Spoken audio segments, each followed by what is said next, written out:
Мир вам, братья и сестры, с прошедшими праздниками. Вот очередной якутский нож сотворили с Божьей помощью.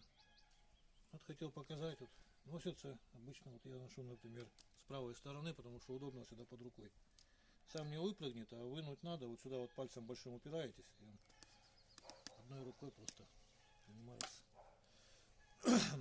Ну и сразу его проверим.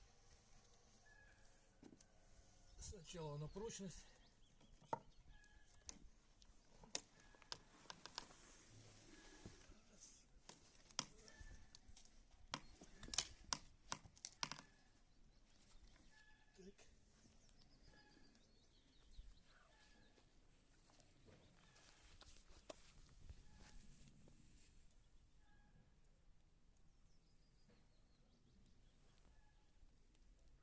Я в полный рост покажу. Немножко поддерживаю за стеночку, чтобы не упасть. Вот. И теперь проверим сразу рук лося.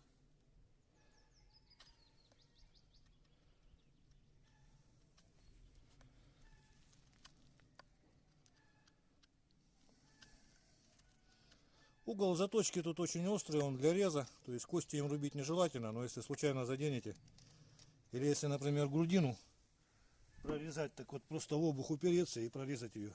То есть ребра, вот эти вот хрящики, он так элементарно прорезает. По дереву работать хорошо. Когда строгаете, он прям видно, да, что вот с таким углом заточки он и врезается хорошо. И в то же время можно тоненько стружечки вот такие вот снимать, как бы очень тоненькие. Вот. Так. Тут резина такая с кордом.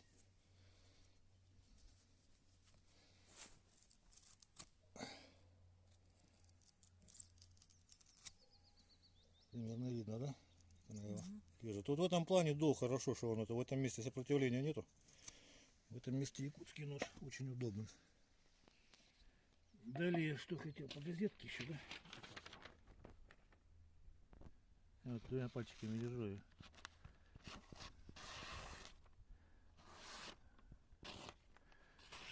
Немножко ветерок мешает. Так видно, что он всей этой режет. Значит, как править его? Это вот наждачка, в данном случае 2,5, я самую нежную взял, как бы. Ну а вот чем больше затуплен, тем больше гридность.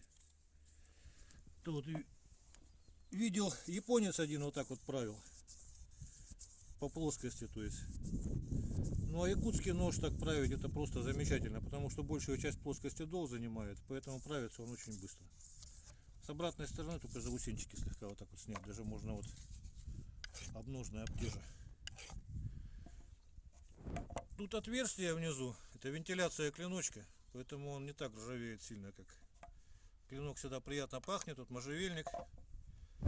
Клинок всегда стерилен, можно хоть операции делать. И вот надо его только смазывать, чтобы не ржавел. Это вот баллистол домашний. 20 грамм скипидара, 25 грамм керосина и 100 грамм вазелиновое масло. Все вместе перемешиваем.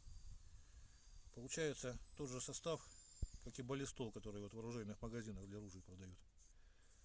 Вот этим местом, то есть вещь смазываю. Если где-то ржавчина все-таки появилась, то просто вот мелкой наждачкой, вот этим баллистолом нанесли, постоит, и потом его снять просто наждачкой мелкой. Вот. И то же самое ножны. Любая кожа требует ухода, тем более такая. То есть вы если баллистолом или гусиным жиром, например, намажете ее, то влагу, или любым влагоотталкивающим средством для обуви, и она уже не будет влагу тянуть. Ну и следовательно не будет проблем таких вот, когда, допустим, вы его намочили. Значит, что с ним может быть такое? Вот, можете намочить его, а потом пересушить. И тогда будет очень туго клинок входить и выходить. Значит, в этом случае что делаете? Берете вот такую вот наждачку, вот это в данном случае вот 180 гридность. Ну и там, короче, в зависимости от того, насколько туго ходит. И вот так вот устья ножен обрабатываете до тех пор, пока будет приемлемо. То есть и не выпадать, но в то же время, чтобы не сильно больших усилий вынимание клинка занимало. Вот.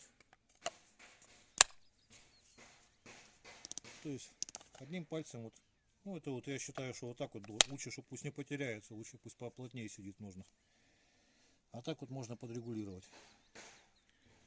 Вот, в общем, всего самого доброго. До свидания.